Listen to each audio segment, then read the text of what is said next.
So again, welcome everyone to this IAAP Nordic webinar. We are really happy to see that we have so many people registered for today's webinar. It's a super nerdy topic, but it seems to be one of the most important and at least popular things that we have done for a long time. So that's very rewarding. This webinar is recorded and will be online on our YouTube channel. We do have automatic captions. If you could please use the CC function in Zoom, you will get the automatic captions. And we have a Q&A function.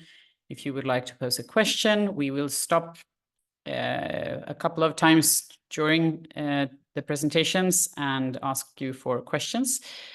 And your camera and microphone has been disabled to avoid any distractions. But if you do want to say something verbally, you can raise your hand and we can, of course, open the microphones for you.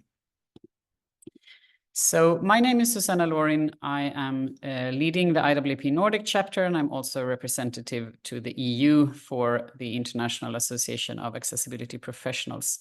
And with me today, I have three distinguished speakers, who are part of a small group of experts who have joined forces to work on this, the EN Beyond requirements together.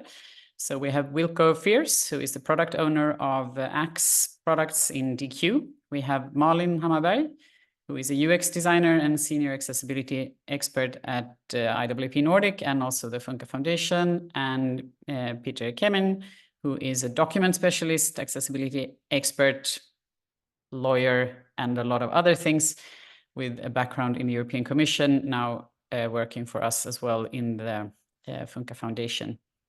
So we also have Hide de Fierce and Ditlev Fischer and Shadi Abuzara in our little group who work together. That's very informal, and I will tell you more about that later. So today's agenda is a little bit of housekeeping, which is what we are looking at now. So somebody cannot see the slides. Am I sharing the slides? Can we get a confirmation that I share the slides? I am seeing your slides. That sounds good. Thank you. So I will provide a little bit of background, and then we will present to you three of the requirements that we have been discussing so far. There are 60-something requirements, so we can't do them all, and we have started with just a couple of them, but three of those we will describe to you today, a little bit of the background, the problems, who it's important for, and the discussions and potential solutions that we have discussed during the workshops together. And there will be room for Q&A after each presentation. We are going to talk a little bit about how you could possibly contribute in the future, and we will then end up with a little bit of upcoming events that has to do with IAAP EU and IAAP Nordic. So it's a little bit of mix of everything. But just first around the background. So for those of you who may not know this, EU legislation on accessibility at least requires European standards. So the requirements of the legislation is in the law itself, but we then refer to European standards, harmonized European standards, so-called HEN standards for presumed conformance. The standards are voluntary, but of course very often used by organizations who would like to comply with the legislation. In the Web Accessibility Directive, there is a reference to the EN301549 Annex A. That's a long list of requirements. It's not the whole EN, because the EN301549 covers ICT products and services, hardware, and all sorts of things. But in Annex A, the specific requirements or technical specifications of the minimum requirements of the Web Accessibility Directive are listed. And in this list is, of course, the WCAG 2.1 AA requirements. Those are exactly the same reference there, but there are also around 60 requirements that go beyond WCAG or that are not covered in WCAG. So they are other requirements. It doesn't mean beyond, maybe a bad word here. It's not like they are, it's not AAA requirements or something, but it's requirements that you do not find in WCAG. So this may be good or bad. It may be good because it means that organizations in scope of the Web Accessibility Directive need to do even more to make sure that their services, websites and apps and documents are accessible to people with disabilities, which at least I think is a very good idea. But this also does lead to fragmentation and confusion. So where are those extra requirements applicable? How do you interpret them? And how do you test for them? Because in the EN301549, we do not provide any understanding or how to meet documents as we have in WCAG. So that has led to quite a bit of confusion and a lot of questions and also fragmentation. And when we did the first review of the implementation of the Web Accessibility Directive, actually the majority of the member states did not cover this in their monitoring. That has since changed a lot. So now many more of the member states are working with those requirements. And also we can see in the market that expert companies who do testing and so on are trying to catch up and really learn those things. But what we have seen is not only is there fragmentation and confusion, but also different member states and the monitoring agencies in those member states have started creating their own documents where they say, this is our interpretation of these requirements, which is of course a fine thing to do, but then we have even more fragmentation of the market. And the poor accessibility experts don't know what to do with all of this, especially if they are in a border between two countries where the interpretation is different between the member states. So that is not a perfect situation. So that is why a couple of us, and I think many can agree on this, wanted to share knowledge and try to work together to solve this, because right now this is not something that is in the current mandate, and that means that none of the standardization organizations involved in creating standards to, for example, be updated to act as presumed conformance for the European Accessibility Act, none of them are working with this, but it's a big gap in the market. So IAAP at EU level has initiated some workshops, and I know there's other work on this going on as well, but this is what I know of because I've been involved. We met first in Brussels, then in Paris, then in Brussels again, and we will continue meeting with members and monitoring agencies, experts and end users with disability to discuss in smaller groups how these requirements can be interpreted and used. So there are various stakeholders that have agreed to invest and spend time on this, trying to make sure that we come to some kind of agreement or conclusion together. And really, our goal is to present some kind of formal document. We have been trying to squeeze it into the European standardization system so that it will be a non-normative, but still a formal standardization document. We haven't really succeeded yet, but there is still a door open. And I think that we soon will be able to present a good home for this document.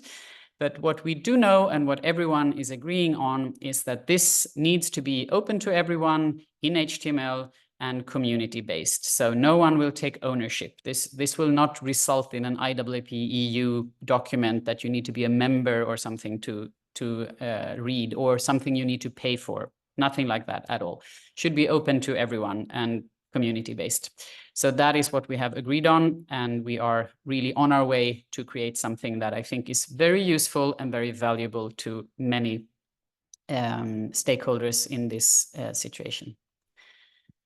So do we have any questions so far? We have questions about specific requirements, and then one question is, where can I find the list of those 60 requirements that go beyond WCAG? Well, I don't know if somebody has published a list of these, but you can, if you read the Annex A of EN301549, you can see which ones refers to WCAG and which ones don't. But maybe we could also provide a list, because I think we have one, but we haven't published it anywhere yet.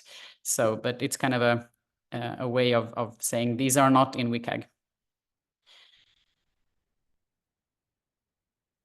And then we have, I've heard from Inclusive Design 24 conference that the EN will be used in India and Japan as compliance. Is that correct? Do you have any sources of info regarding this specifically, or any other standards pertaining to Asia and compliance for digital accessibility?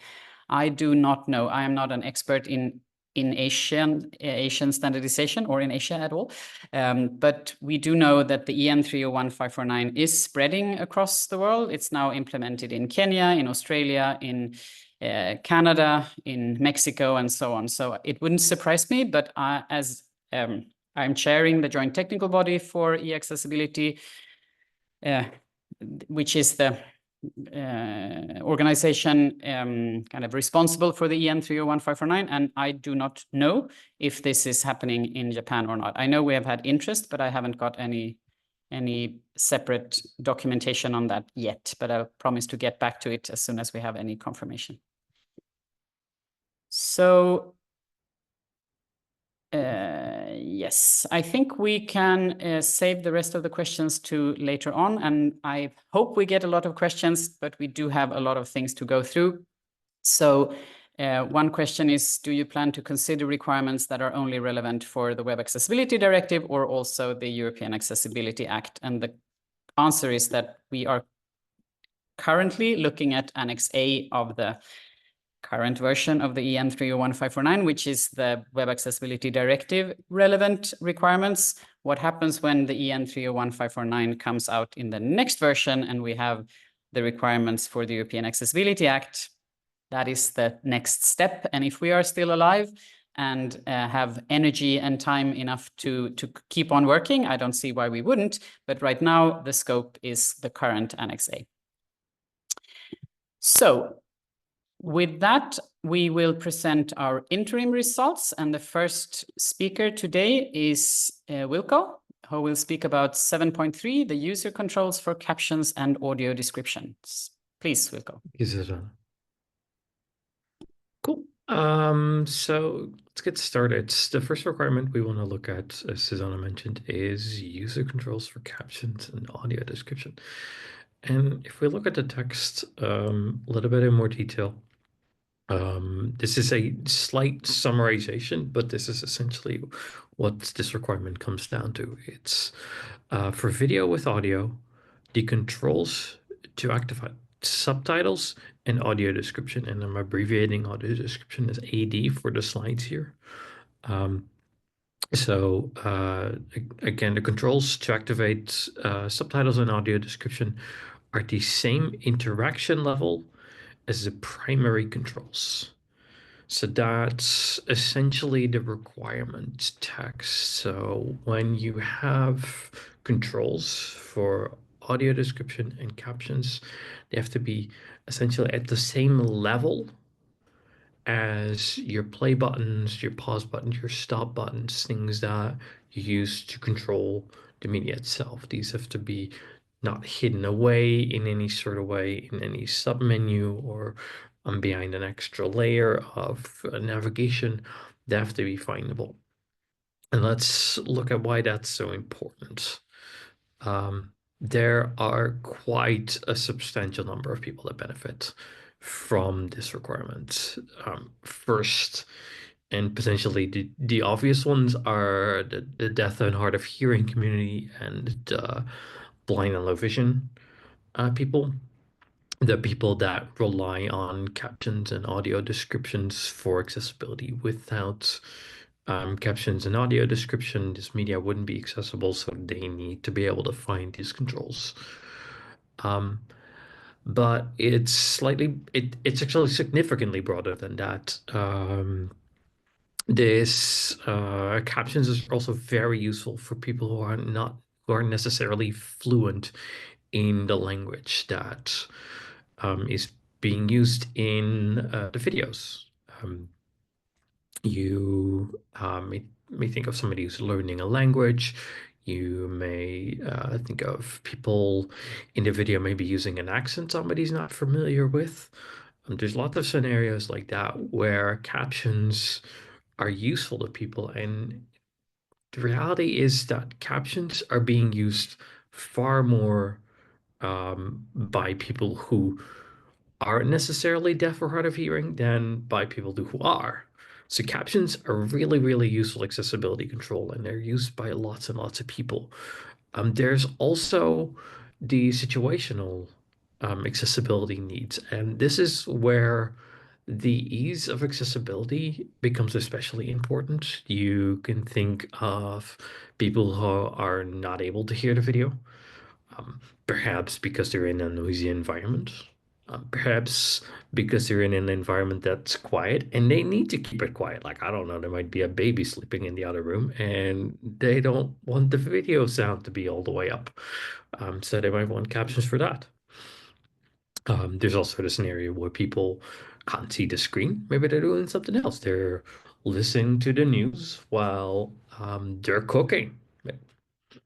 That might be a thing going on. There's lots and lots of scenarios in which people use captions and audio descriptions, and an easy way to find the controls for turning them on and off is essential for them. So let's dig into this a little bit further. Um, essentially the problem this is solving is to make these controls easier to find. People who are super familiar with that interface um, might not have such a hard time if the controls is behind a little extra button or a layer deeper in the navigation. But this is especially important for people who may be new to that interface. Not everybody uses every media player all day.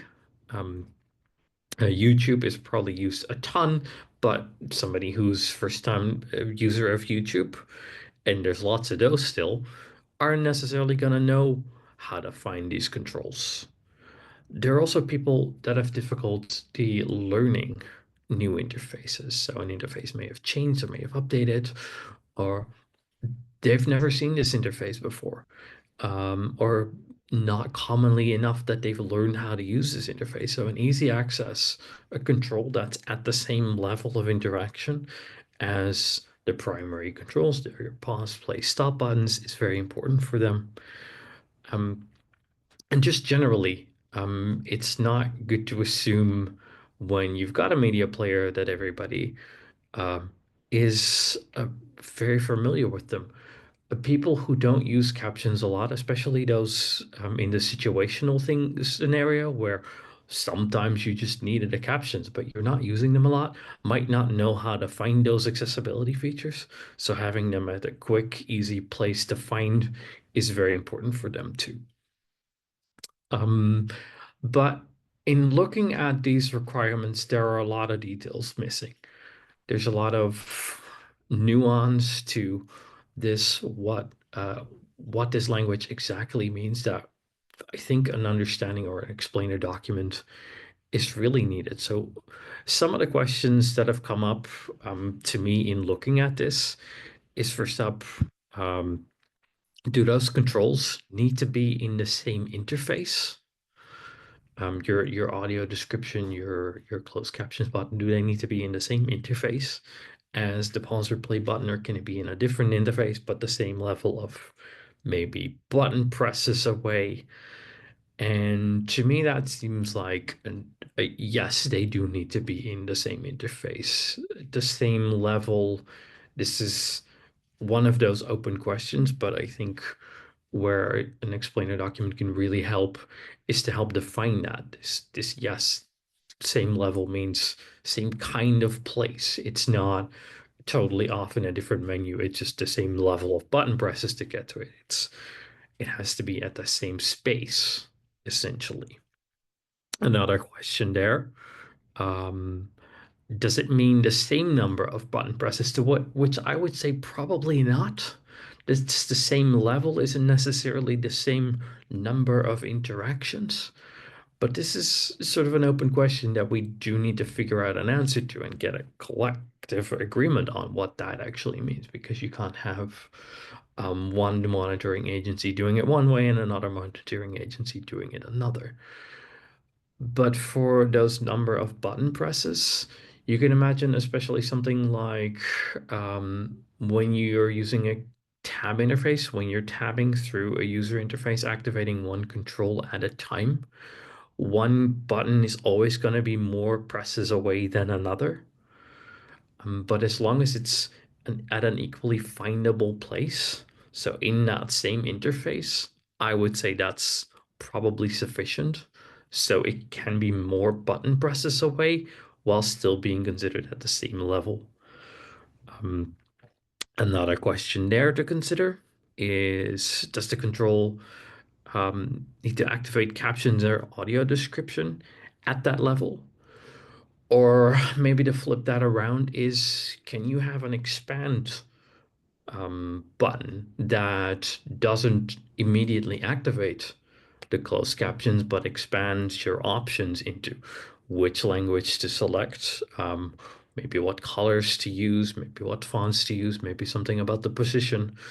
And to that, I would say, no, the controls to find, the purpose here is to find the closed captions and the audio description and to be able to get to those, but you don't necessarily have to have the activation of that in the same interface. So you can maybe expand and be able to get to the enabling closed captions, enabling audio description one level deeper. But those are my opinions, right? And that's something we need to discuss further and then document. Some other things that have come up that are mainly a little broader in questions and considerations is, do TV remotes need captions and audio descriptions buttons? Those are essentially interfaces. You have a play, pause, stop button on many TV remotes. I would say with this requirement, probably yes. Wherever you're applying EN301549 to these technologies with which using a TV remote, I think an audio description and a closed caption button is required by this particular requirement. And then can these controls be expanded into these options? I'm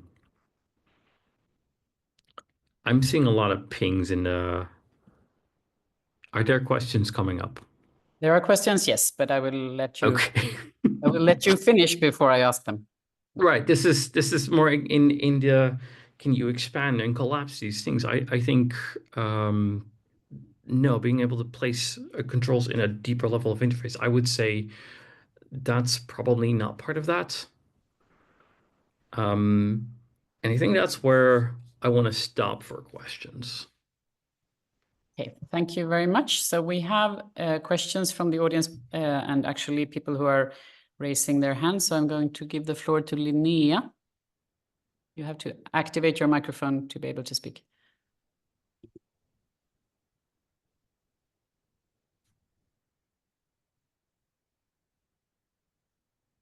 Linnea Bergvall, you have raised your hand and I have given you permission to speak, which sounds very formal, but I need to do that from a technical standpoint. So you can now open your microphone if you would like to ask a question verbally. And there, I think the hand was maybe not a initial, it was not intentional. So we have another hand up, Paula Blanco. So you also need to open your microphone if you would like to say something. Paula?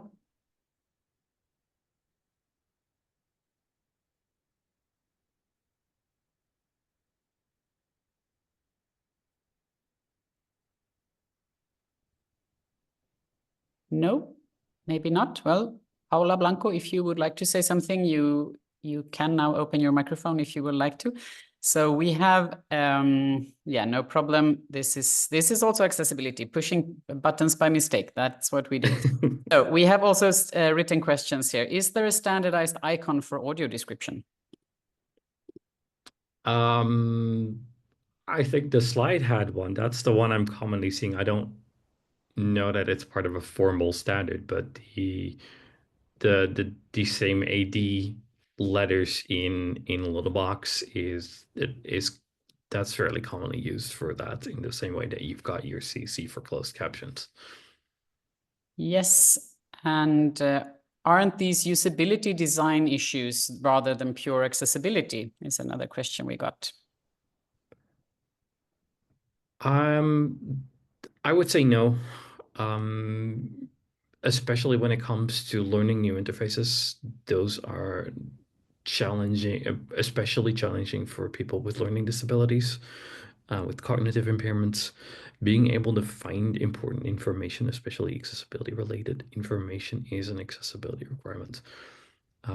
There is definitely always that gray area between when it comes to cognitive and learning disabilities, where is this accessibility? Is this a matter of somebody needing to just learn the interface better and getting more familiar with their technologies? But I don't think here, since we're talking about finding accessibility features, that does not seem like it's a exclusively usability requirement. No. Okay, thank you. I don't know if somebody else wants to. I bet others have an opinion about this too. Yeah, it's a kind of an ongoing discussion between accessibility experts. If you have more than one accessibility Always, expert in the yes. room, I think they disagree. So we now with almost 600, I think there's different, I'm sure there are different views on this, but okay. Another question is, which players meet 7.3 today? That's a good question. I'm off the top of my head, I believe Able Player is one that does.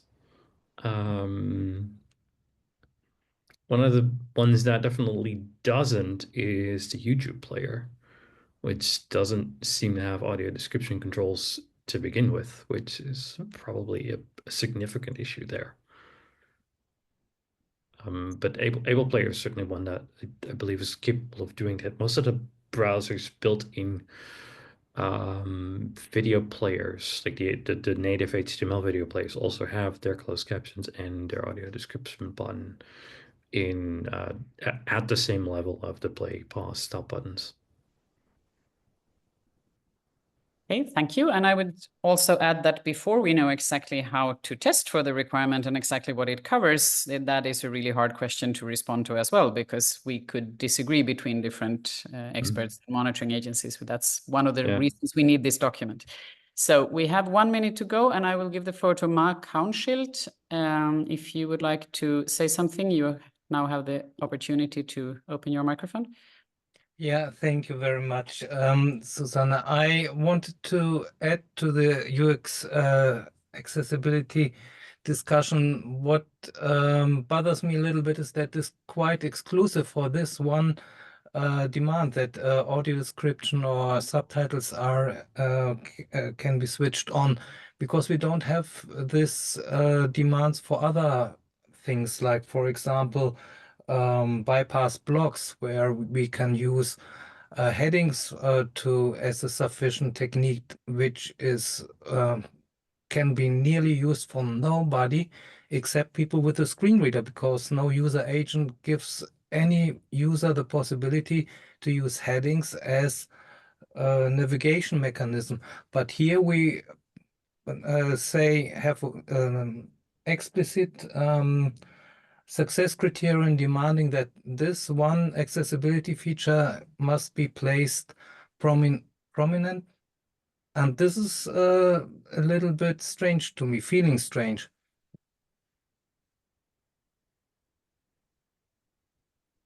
Okay, Wilco, do you want to? I'm not sure what to respond to that. Sure, I understand what you're saying. I would counter though that captions and audio description are crucial accessibility features. They are some of the most important you can have on a website. So and not just websites either. It's all your digital media. These are so important to people that I think it's probably a good thing that they need to be presented in a prominent place.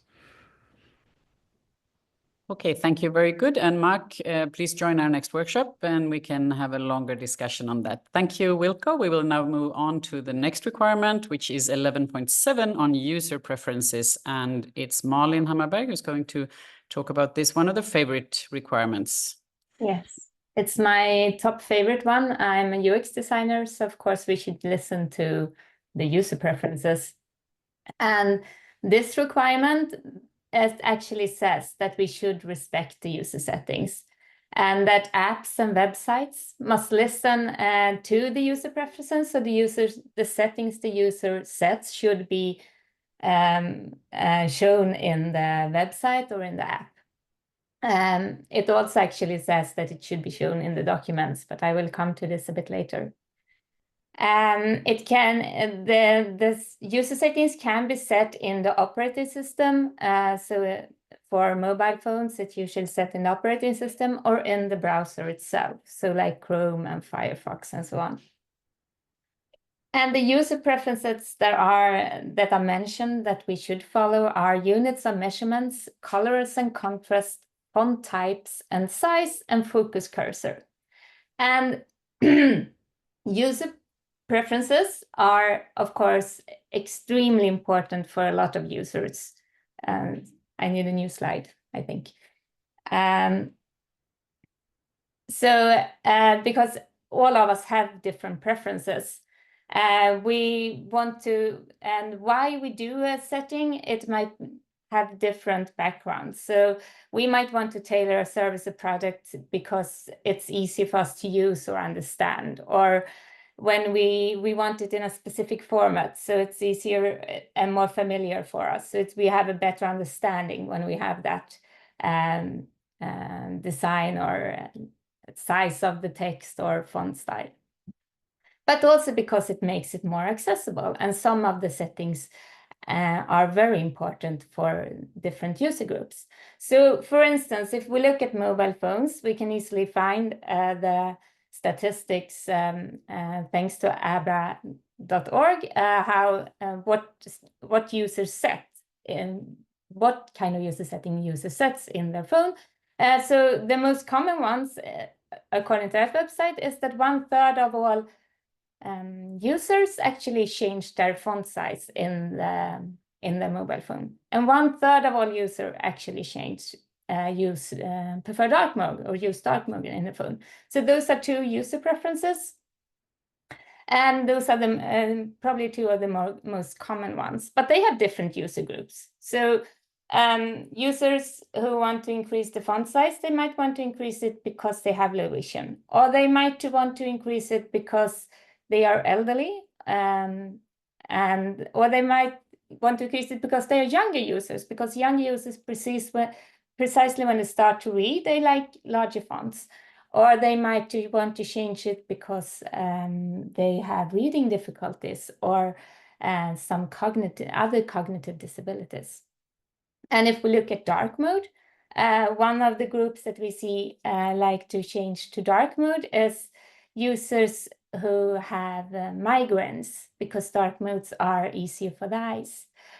Users with light sensitivity, users with visual impairments, but also nighttime users. So depending on what settings, we have different user groups. So most of the settings, everybody has different preferences. And so this requirement kind of is for each and every user in the world.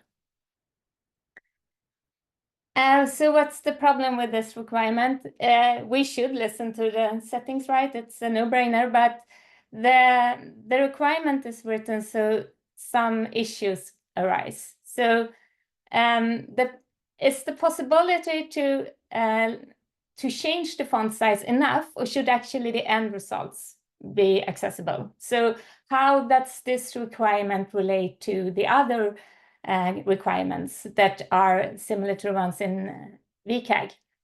So for instance, with the font size, if we increase it, should we also look at resize text requirement? Or if dark mode is a part of this, should we also look at contrast minimum and no text contrast? Of course, probably, but this isn't really set in the requirements. So this is something that differs between the monitoring agency and differs between accessibility experts. What does this entail? Another thing is that it's mentioned under mobile apps, chapter 11, which kind of creates, since it's 11.7, which creates some confusion. But it says that it's unconditional to web and non-web documents. But does this requirement, why is it placed under mobile apps and then it's relevant for websites and non-web documents? That's a very wide and broad and different technologies. Also, there's an unclear definition and the scope is into question. What user settings are actually included and what do they entail? So, for instance, the color. Some monitoring agencies think that means that it's the dark mode.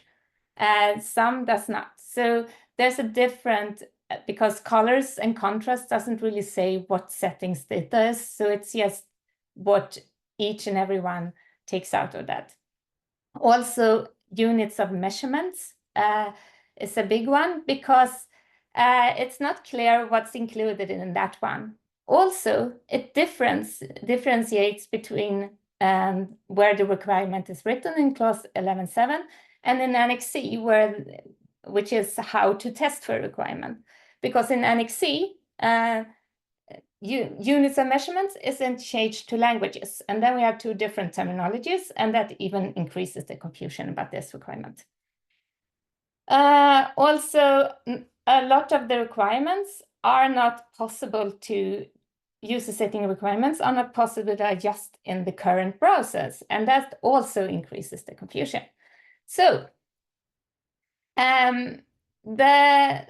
what the discussion so far is, and there's so much more work on this particular one to do, is that it should probably be more clear that it requires no loss of content or functionality. So if you do set the text, increase the text size, text font, of course you should be able to read all the text and no text should be hidden or obscured. Or if dark mode is included, of course, when you turn over to dark mode, the contrast in dark mode are enough and you can still read the content. So it's not only that you are possible to change and the website or app is listening to these settings, the content itself is actually also accessible. Probably it might be needed that we separate the requirements so we have different ones for mobile apps and web, because there are so different technologies and there are different possibilities. And also, what does this mean for non-web documents? What user settings can actually a user do in those that is shown in the document? So what we need to do is clarify what setting there is in line with reality. And one suggestion that we talked about is maybe removing some of them because focus cursor isn't that common setting. And dark mode is a more common setting. 1/3 of all users do it, but it's not included. So align with reality, look what the users do for settings and update the lists to make it actually work with the end users. So then I'm open for questions. Thank you, Malin, and sorry for changing the slides in the wrong order. So there's a lot of questions about dark mode. So do we consider bold text preference, dark mode theme, enhanced contrast to be part of 11.7? And we have also, sorry, I need to scroll down to this. I guess dark mode is included in colors and contrast. And we have, is it a violation of the requirement 11.7 if a mobile application doesn't have dark mode? And for 11.7, what are the really required features a website must have? I think you have kind of responded that we do not know, but do you want to comment on all of this? Because it's kind of recurring questions. I think, but I've done projects with users with migrants. I know the importance of dark mode for those that user group. So for me, it's a no-brainer, but I can't speak for everyone. I know there's a big discussion because mainly out of economic perspective, because some think it's very expensive to do dark mode as well. So that's why some monitoring agencies test for it, and some say no, it's too large burden on the website owners or app owners. So I can't really say what's included, but I can see from a perspective where we want users to actually use our products, of course, we should make sure that the most common user settings are possible to do, and they are turning the content into the way the user wants in the website, in the apps, and that end result is still accessible. So that's my perspective, but we didn't come that long when we worked on this because there was so much discussion about different things. Yes. So would you consider, another question is, would you consider it a fail if you need to enforce minimal font size to enlarge texts? It's also necessary that the ICT works when the text size is reduced because of a narrowed site. You need to read that once more, because... Would you consider it a fail or a pass if you need to enforce minimal font size to enlarge text? Enforce the minimum font size to make the enlargement. It's also necessary that the ICT works when the text size is reduced because you have a narrowed site. So it's not just enlargement. Yeah, of course. If we look at the statistics from mobile apps, I've seen this both from Abra's website, but also from the US, that it's not only that we users enlarge the font size, some users actually decrease the font size. And of course, it should work with both.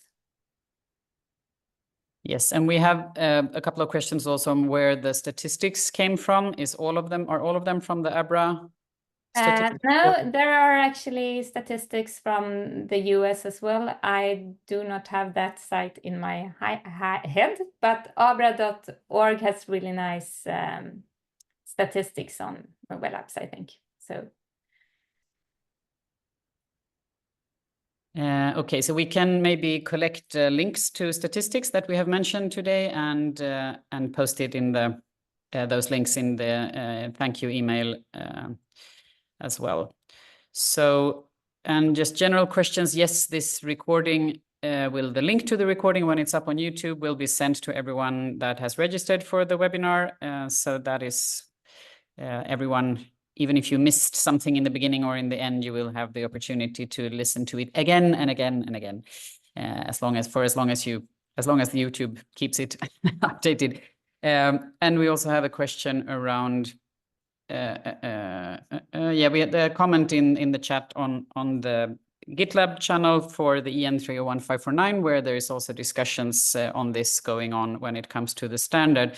And it's also good to know that the workshop we have had and the documentation and discussions and interim results so far has also been taken up by this special task force. So at least some of the things that we have mentioned here today will be considered in the new version of the standard. So what we are doing is actually also indirectly impacting how the standard will look moving forward. So with that, thank you, Malin. We will try to collect the majority of the questions. We have too many questions, so we can't respond to all of them, but we will do a collection and try to respond in the email as well. But now I would like to move on to accessible documentation and leave the floor to Peter. Hello, can you see me? Yes, we see you and hear you. Okay, good. Great. So, hello. I will talk about accessible documentation, which is in the section documentation and support services, clause 12, and it's an interesting set of topics, documentation and support services, because it's less technical than all the other requirements.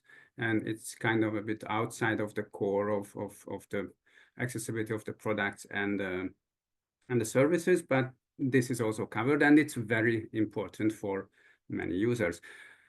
So accessible documentation, this one I will talk about is accessible documentation provided by support services, because there's another requirement that has the same name. And it's about when a support service provides documentation, it must be available in at least one accessible electronic format, which can be either a website or an electronic document. You might have noticed two things. One is that at least one accessible electronic format, so it's possible to provide the documentation in other formats. It can be even a printed format or a not accessible electronic format, but above that, additionally to that, there should be one accessible either website or electronic document. And the other thing that you might have noticed that mobile apps, so providing it in a mobile app is not in the list in this requirement. And so that's an interesting thing, and I will come back to that a bit later. So who is it useful for? It's useful for, this requirement is useful for people who use support service and get the documentation from a support service. So any user that needs help or support with a service or a product. And the reason for that can be different. It can be that either the process is difficult, it's difficult to assemble the product, for example, or straightforward, not understandable. It can be that the user needs personalized help, personalized instructions, or simply that they need more information than what's publicly available. So this can be additional information, but it can be also actually a backdoor or a way to get accessible information for non-accessible published information. So basically everybody might need this requirement at some point. I personally like the challenge of not using a user manual, but when I need them, then I really want it to be understandable, and I really want it to be in a way that I can read it. Another aspect for support services is which often gets raised is, okay, this documentation should be accessible, but the support service, the communication itself should be accessible, should be done in a way that the user understands. So that's also covered, but it's in a different requirement. So we're not talking about that here. So what are the main issues with this requirement? Well, there are the basic ones. What is a documentation? Is a phone call a documentation? Well, I would say probably it's not. But if after a phone call, the support service sends a transcript, then that's already a document or a documentation. So this requirement should cover that. And probably even a chat discussion, support service chat discussion should be covered by this requirement. The other basic question is, okay, so even if we know what is documentation, what is a support service? Because it's important that only those documentations that are provided by support services are in scope. Is a search on a website a support service because it can give you some answers? Is a frequently asked questions page a support service? Well, probably not. And the other aspect is this requirement for any support services or only for ICT support services? So there's an interesting glitch here in the standard that this requirement talks about support services, but then there's a different part where there's a exemplary list or a list of examples for support services, which is help desks, call centers, tech support, relay services, and training services. But that list is called ICT support services. And as I mentioned, in this requirement, it is even forcing that support service might send printed information, and above that is to send an accessible electronic version. So this might go beyond ICT support services and might cover any support services. And it's important, both what is a documentation and what is a support service, both are important for how to test it, what should be in the scope when we test this requirement. And then another problem, that's what I mentioned, what is it acceptable or why is it not acceptable if the solution is provided a documentation is provided in a mobile application. So we had a discussion on these questions, and we came up with possible ways. And again, it's just these are ideas to start work on. It's not a common agreement, but it shows also what could be a way to interpret or understand this requirement. So the support service is documentation by support service. It would be a document that is based on individual request. So the service request is individual. So not a frequently asked question page or not a search on the website. And then the documentation is received via a published support service channel. So it's a support service channel that has the contact details published on the website, for example. Okay, so if this is what to test, should we test all the support channels or only one support channel? And that should be decided. Obviously, idea would be to test all the support channels, but that's more money, more time. So even to test one could be a solution. And then I come back to the mobile apps question. What can be a reason of not having it included? And then one of the answer can be that if you have the support for a mobile app provided in a mobile app, and that tells you how to use the application, then you would need to change between the instructions and the screen where you want to use the instructions on, and it can be very burdensome and very challenging. So that could be one reason why mobile apps are not in the list. And finally, there was a controversial question that I'm not giving an answer to. As support services are based on an individual request, usually, then is it enough if the accessible documentation is made accessible for that user, catering for those specific user needs? Is it necessary in each case to make the documentation completely accessible if it's a one-on-one transaction, so to say? So this was our discussion, and if you have any questions, please state them. Thank you, Peter. So we do have questions. What is the difference between requirement 12.1.2 and 12.2.4, as both refer to accessible documentation? Is an accessibility statement considered part of documentation? Yes, so 12.1.2 is in general the accessibility of documentation, published product documentation provided with the ICT, and it should be made accessible. This is something that comes after you buy the product or get the service. So this is a documentation that's provided by the support service. Yes, accessibility statement is a kind of an accessibility documentation about the accessibility feature. The European Accessibility Act specifically mentions also this aspect of information about the accessibility features of a product or service. So it is a documentation and it should be accessible in both cases. If a support service sends it, then again. Okay, thank you. And we have a question here. I guess marketing and newsletters are not the same as support and documentation. Yes, probably they are not. I mean, it depends what it includes. If it includes documentation for how to use the product, how to get rid of the product, how to get more information about a service, or anything like that provides this information, I think that should be considered a documentation that needs to be accessible. Anyhow, it should be accessible for business reasons, but that's another thing. Could easy to read or easy language be taking into account for the documentation accessibility?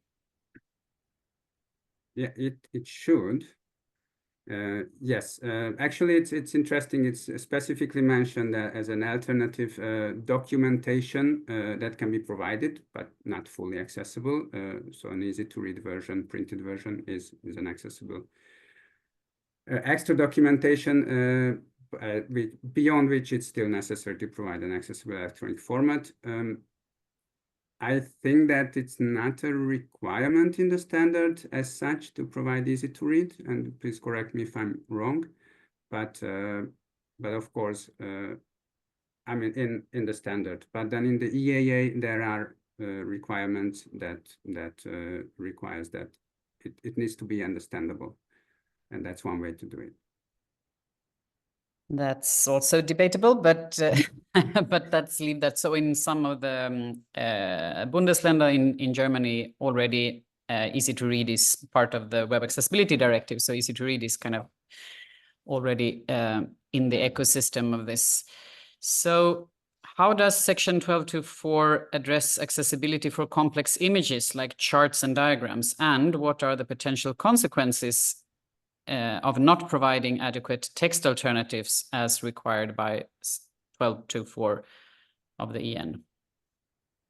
So the requirement accessible documentation refers to clause 9 and clause 10. So the requirements, generally really the requirements for websites and documents. So complex charts and I don't know what was the other example, need to be accessible as they would need to be accessible on a website or in a document. And the consequences might differ from state to state or country to country. Each member state, for the European Accessibility Act, each member state needs to appoint their surveillance authorities from the in the case of the Web Accessibility Directive, there are monitoring agencies, and they can fine some of them. They can fine those who violate the accessibility requirements, but usually it's about making it better. So based on the feedback of these authorities. Okay, thank you very much, Peter. I think we do have a lot of questions that we haven't had time to respond to, but we need to do what we are here to do, which is also talk about the future and the upcoming webinar. So thank you, all of you. We are going to read all the questions and reply to as many as we can in the written documentation of this. Thanks for all your interesting questions. One of the suggestions we have got multiple times is that this should be a series, because we could only kind of do a little bit of this and only present 3 requirements. So I think we kind of open up the door for more work, which is really nice.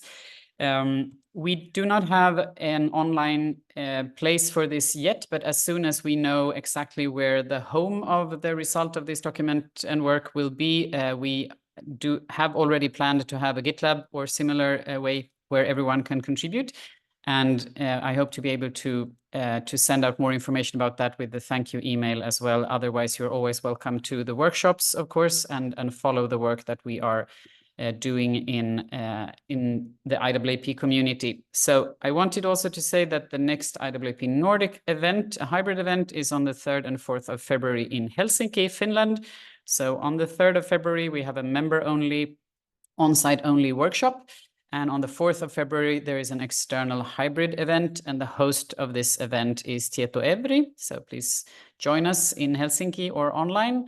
The next IAAP EU accessibility event is in Brno in the Czech Republic on the 23rd and 24th of April 2025, where again, we will have a member-only, on-site-only workshop for the first day. Guess what we are talking about? And on the 24th of April, the second day, there is the external hybrid event. And the host of this event is the Masaryk University. And this event will, of course, have a focus on the European Accessibility Act, as it is in 2025. So there will be a lot of talk about that. The Nordic event will cover the Act as well, but also have a little broader perspective and a lot on user needs and requirements. And the next planned webinar in this series, so the webinar series of IAAP Nordic, is on the 5th of February, which is on accessibility in Nordic public broadcasting, where we have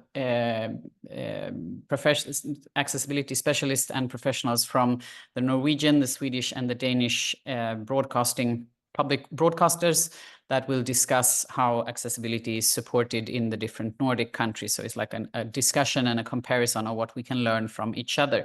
But it seems like we will also do another couple of webinars like this discussing the EN requirements in Annex A. So with that, I would like to thank all the participants, the speakers of today, and everyone else who has been here. And if you have any thoughts or comments, please do not hesitate to reach out to us. You can find us on LinkedIn or any of the websites. I think you know where to find us. You can just respond to the email that you will receive after this. And now it's 4 o'clock and I will leave you to go out and make the world more accessible. I hope to see you very soon again. Thank you, everyone. Bye-bye.